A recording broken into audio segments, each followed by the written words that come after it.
Assalamualaikum warahmatullahi wabarakatuh. Dalam video ini akan menjelaskan mengenai materi kelas 4, subtema 3, lebih peduli terhadap makhluk hidup, subtema 2, keberagaman makhluk hidup di lingkunganku. Kita awali kegiatan pembelajaran ini dengan berdoa terlebih dahulu kepada Allah Subhanahu wa taala. Kita awali kegiatan ini dengan mengucapkan Bismillahirrahmanirrahim. Mudah-mudahan dengan kalian menonton video ini, kalian bisa memahami materi dalam pembelajaran 5. Yaitu pertama, materi yang akan kita pelajari dalam pembelajaran 5. 1. Karakteristik lingkungan sekitar. Yang kedua, mengapresiasi hasil karya mozaik. Baiklah, di sini di pembelajaran 5 kita amati gambar-gambar. Nah, di sini ada gambar-gambar ya mengenai hewan. Nah, di sini kita tentukan karakteristik tempat hidup dari hewan-hewan berikut ini. Yang pertama yaitu di sini ada ayam. Ayam merupakan hewan yang hidup di daratan. Kemudian di sini ada bebek. Bebek merupakan hidup di wilayah permukaan perairan atau di daratan yang dekat dengan air. Kemudian yang ketiga di sini ada kucing. Kucing merupakan hewan yang hidup di daratan. Di sini ada ikan, ada juga burung merpati. Ikan merupakan hewan yang hidup di air.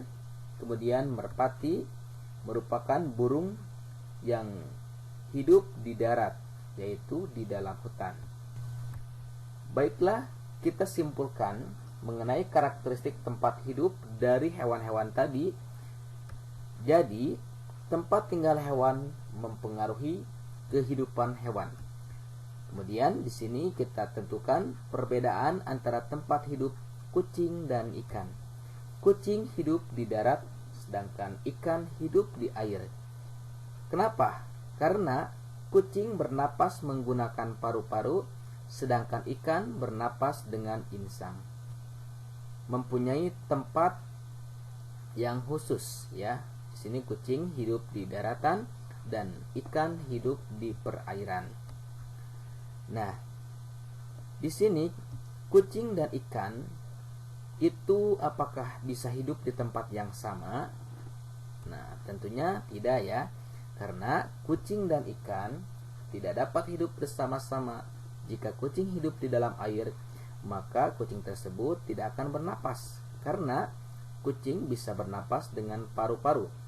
Nah, sedangkan sebaliknya, apabila ikan hidup di daratan, maka dia akan kesulitan bernapas juga. Nah, disinilah Allah Subhanahu wa taala ya menempatkan setiap makhluk hidupnya itu disesuaikan dengan karakteristik tempat hidupnya. Oke, selanjutnya, apakah keadaan iklim atau bentuk muka bumi itu berpengaruh terhadap kehidupan hewan? Nah, tentunya keadaan iklim dan bentuk muka bumi ini sangat berpengaruh terhadap kehidupan hewan. Misalnya, hewan yang hidup di daerah dingin harus menyesuaikan bentuk dan fungsi tubuhnya dengan udara yang dingin. Hewan yang hidup di daerah pegunungan juga berbeda dengan hewan yang hidup di daratan atau di dataran rendah. Dan kemudian kita diskusi ya. Nah, di sini kita menentukan ciri-ciri khas, misalkan ciri-ciri khas hewan ayam, itik, kucing, ikan, dan burung merpati. Nah, kaitkan ciri-ciri khusus hewan-hewan tersebut dengan karakteristik tempat hidupnya. Nah, di sini kita akan jelaskan mengenai ciri-ciri atau karakteristik hewan ya. Karakteristik hewan, tentunya setiap hewan itu memiliki ciri-ciri atau karakteristik masing-masing. Misalkan di sini kita perhatikan, di sini ada ayam. Ayam mempunyai bulu untuk melindungi diri dari hawa dingin, mempunyai paruh untuk mengambil makanan, mempunyai cakar untuk mengais makanan dalam tanah. Kemudian bebek. Bebek mempunyai paruh yang gepeng agar mudah mengambil makanan pada daerah berlumpur, mempunyai kaki yang berselaput agar bebek mudah berenang di air. Kemudian memiliki bulu berlapis lilin agar bebek tidak basah ketika di air. Selanjutnya kucing. Kucing memiliki mata yang tajam, memiliki bantalan khusus pada kaki yang berguna memperkecil suara langkah kakinya, memiliki misai yang berfungsi menentukan arah saat berada pada kegelapan, memiliki alat keseimbangan pada telinga sehingga ketika jatuh, kucing akan tetap pada posisi berdiri. Oke, selanjutnya ikan. Ikan bernapas menggunakan insang, memiliki sirip yang memudahkan berenang, mempunyai sisik berlendir untuk memperlancar ketika berenang. Nah, selanjutnya di sini kita akan menjelaskan mengenai karakteristik beberapa hewan. Karakteristik hewan berhubungan tempat hidupnya. Berikut disajikan karakteristik beberapa hewan. Yang pertama, di sini hewan cicak. Apakah kamu pernah mengamati cicak merayap di dinding rumahmu? Mengapa cicak tersebut bisa merayap di dinding? Bagaimana cicak tersebut menangkap mangsanya? Cicak mempunyai perekat pada telapak kakinya, sehingga dapat merayap di dinding atau langit-langit rumah. Cicak juga memiliki lidah yang panjang dan lengket, sehingga dapat menangkap serangga. Cicak mempunyai ukuran rata-rata 7 hingga 10 cm. Cicak dapat memutuskan ekornya untuk melindungi diri. Terdapat beberapa jenis cicak, yaitu ada cicak rumah, cicak pohon hijau, dan toke. Cicak pohon hijau dan toke mempunyai ukuran yang lebih besar daripada cicak rumah. Selanjutnya, karakteristik hewan lain, misalkan di sini ada kelelawar. Jadi kelelawar hidup di tempat yang gelap, seperti di atap rumah dan gua. Kelelawar mengeluarkan suara dengan frekuensi tinggi. Selain itu, kelelawar juga memiliki pendengaran yang baik dan peka menerima bunyi pantulan. Kelelawar mampu mendeteksi benda-benda di sekitarnya dengan bunyi pantulan tersebut. Kelelawar adalah hewan nokturnal karena melakukan kegiatan di malam hari. Ada dua jenis kelelawar, yaitu kelelawar pemakan buah dan kelelawar pemakan serangga. Selanjutnya, di sini ada hewan bunglon. Bunglon dapat mengubah warna kulitnya sesuai dengan warna benda yang ada di sekitarnya. Misalnya, ketika berada di atas daun yang berwarna hijau, maka warnanya bisa berubah menjadi hijau. Ketika berada di batang pohon yang berwarna coklat, maka warnanya bisa berubah menjadi coklat. Bunglon mengubah warna kulitnya untuk melindungi diri. Bunglon mempunyai lidah yang panjang melebihi ukuran tubuhnya.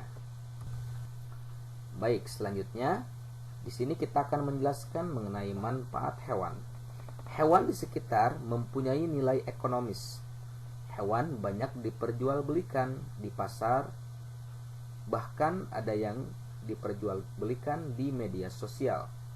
Selain itu, banyak jenis hewan yang menghasilkan produk yang sangat berharga, seperti madu yang dihasilkan dari sarang lebah. Oke, selanjutnya kita akan jelaskan mengenai sejarah budidaya lebah. Pertama, di sini kita akan menjelaskan mengenai macam-macam nama lebah di Indonesia. Misalkan di Jawa, nama lebah itu disebut dengan tawon-gung dan gambreng. Kemudian di Sumatera Barat disebut dengan lebah gadang, gantuang, kabau, dan jawi. Di Tapanuli disebut harinaun, di Kalimantan disebut wani, di tataran orang Sunda disebut tawon odeng. Oke, terus bagaimana cara orang dahulu mencari madu?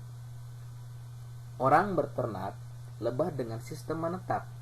Ada yang memindahkan koloni lebah liar ke dalam atap rumahnya. Ada yang cukup dengan menggantung gelodok yang hanya terbuat dari batang pohon kelapa di pepohonan sekitar rumah atau hutan. Selanjutnya, produk yang dihasilkan dari budidaya lebah yang dibutuhkan oleh atau untuk dunia kesehatan. Nah, dari hasil budidaya lebah itu bisa dijadikan royal jelly, bivolon, dan malam ataupun lilin. Kemudian bagaimanakah ya proses perkembangan sistem budidaya lebah dari dahulu sampai sekarang? Nah, dahulu sistem budidaya lebah memelihara yang semula di alam terbuka, dalam gua-gua, dalam lubang-lubang, serta kayu-kayu besar dan tua. Selanjutnya, manusia mulai membudidayakannya dengan memakai gelodok kayu dan pada sistem ini dengan sistem stuk. Dengan demikian, bentuk kandang yang dibuat sekarang ini menirukan rumah-rumah lebah dalam kehidupan tidak terpelihara. Kemudian, apakah keunggulan sistem angon dalam budidaya lebah? Nah, sistem angon diyakini lebih menguntungkan daripada sistem menetap, dan sistem angon lebih bisa dipanen 1 bahkan 2 kali dalam sebulan. Nah, inilah keunggulan sistem angon dalam budidaya lebah apabila dibandingkan dengan sistem menetap. Nah, kalau sistem menetap, paling seorang petani hanya bisa memanen madu itu 2-3 kali dalam setahun. Sedangkan kalau misalkan dalam sistem angon, nah ini bisa dihasilkan atau lebah bisa dipanen 1 bahkan 2 kali dalam sebulan. Nah ini berarti lebih cepat ya, lebih cepat dengan cara sistem angon. Oke, untuk lebih jelasnya silahkan kalian baca kembali buku pegangan kalian mengenai pembelajaran yang ada di pembelajaran 5. Mudah-mudahan dengan kalian menyimak video ini bisa membantu kalian dalam belajar di rumah kalian masing-masing. Baik, sekian dulu pembelajaran tentang materi yang ada di pembelajaran 5. Mudah-mudahan video ini bisa bermanfaat untuk kalian. Sekian, assalamualaikum warahmatullahi wabarakatuh.